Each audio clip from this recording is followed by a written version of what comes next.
Good day mga Repa Pips.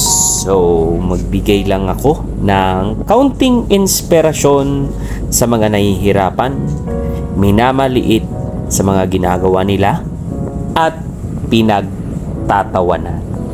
So, kahit ako, nararanasan ko to ngayon, pero don't worry mga Repa Pips. May kasabihan nga tayo na kapag sumuko ka dahil sa opinyon ng ibang tao, siguradong talo ka. Always remember that meron kang pangarap para sa sarili mo at para sa pamilya mo. Take note na hindi sila ang bubuhay sa pamilya mo, kundi ikaw mismo. Hayaan mo lang na pagtawanan ka nila, kasi alam ko na balang araw darating ang oras at ang panahon natin na titingalain ka nila.